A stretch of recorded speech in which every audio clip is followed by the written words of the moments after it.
ሰላም እንዴት ናችሁ? አዲስ ነገር በጊዮን ነገር እንደ ስፒድ እጮሃለሁ ብለህ ያልተከተብክ መስሏቸው ነው የያዙ። ታኩር የኢትዮጵያን ሕዝብ በሳቅ ገደለው። በዚህ የሶሻል ሚዲያ ዘመን ከታኩር በላይ አራዳና ቀልድ አዋቂ ማን አለ?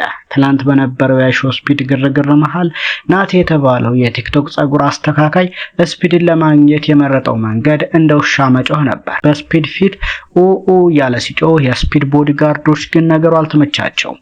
እንደ ኳስ አሽቀንጥረው ሲወረውሩትና ፖሊሶችም ይዘውት ለአንድ ሰዓት ያህል ሲያቆዩት ነበር። ታዲያ ነገሩ በዚህ ብቻ አላበቃም። ማታ ላይ ወጣት ከታኩር ጋር ላይ ገብተው ስለ ሁኔታው ሲያወሩ ታኩር ያመቱን ምርጥ ፓንች ላይን ወርውሮ የኢትዮጵያን ሕዝብ በሳቅ አፈረሰው። ታኩር ልጁ ምን ቢለው ጥሩ ነው? ፖሊሶች የያዙ እኮ ሌላ ነገር ሆነ አይደለም እንደ ውሻ ስትጮህ አይተው ያልተከተብክ መስሏቸው ነው ብሎ እርፍ አላለም። ይህ የታኩር ቀልድ ኢንተርኔቱን በሳቅ እያርበደበደ ነው። ሰው እንዴት በሰው ጭንቅ ላይ እንደዚህ ይቀልዳል? ናቲም በገዛ ጩኸቱ ክትባት ተጠየቀ። ታኩር ይመች፣ በእውነት ባለውለታችን ነህ። ሆዳችን እስኪታመም ነው የሳቅ ነው። ታኩርን በጭራሽ ማሸነፍ አይቻልም። ታኩር በአራዳነት በእሳትነቱ ቀጥሏል። በነገራችን ላይ አይሾው ስፒድ የአዲስ አበባ ጉብኝት በደስታና በሳቅ ብቻ የተሞላ አልነበረም። በጠባቂዎቹ አስፈሪ እርምጃም ታጅቦ ነበር እንጂ።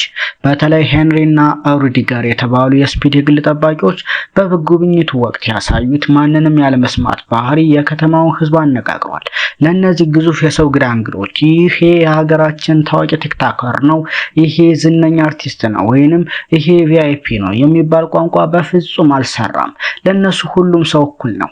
ስፒድን የነካ ወይም መስመር ያለፈ ይገፋል። በአዲስ አበባ ጎዳናዎች ላይ የነበረው ግርግርም ብዙ የሀገራችን ታዋቂ ሰዎችና ተጽዕኖ ፈጣሪዎች ወደ ስፒድ ለመጠጋት ቪዲዮ ለመስራት ሞክረው ነበር። ሆኖም የገጠማቸው ነገር ያልጠበቁት ነበር። እነዚህ ቦዲጋርዶች ታዋቂዎች ልክ እንደ ማንኛውም አድናቂ እያነሱ ሲያሽቀነጥሯቸውና ሲገፈትሯቸው ታይተዋል። በሀገራችን ክብርና ቦታ ያላቸው ሰዎች በእነዚህ ጠባቂዎች ፊት ምንም ልዩነት እንደሌላቸው ሲያዩ ድንጋጤው ፊታቸው ላይ ይነበብ ነበር። ቦዲጋርዶቹ ስራቸውን እንጂ የሰውን ዝና እንደማያዩ በተግባር አሳይተዋል። ስፒድ በነፃነት እንዲንቀሳቀስ እነዚህ ጠባቂዎች ታዋቂዎችን ሳይቀር እንደ ገለባ እያራገፉ መንገዱን ሲያጸዱለት ነበር። የነበረው ሁኔታ ለስራቸው ያላቸውን ታማኝነትና ጥንካሬ የሚያሳይም ነበር።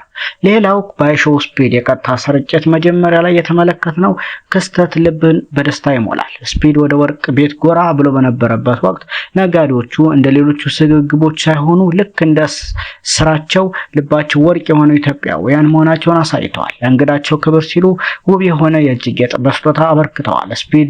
ስፒድን በደስታና በፈገግታ ተቀብለውም ሸኝተውታል። ቲሸርት በ6000 ብር የሸጡትን ስግብግቦች እንዳሉ ሁሉ እነዚህ የኢትዮጵያ ደግነት እንግዳ ተቀባይነት በተግባር ያሳዩ ቅን ነጋዴዎችን ማስመስገን ግዴታ ነው።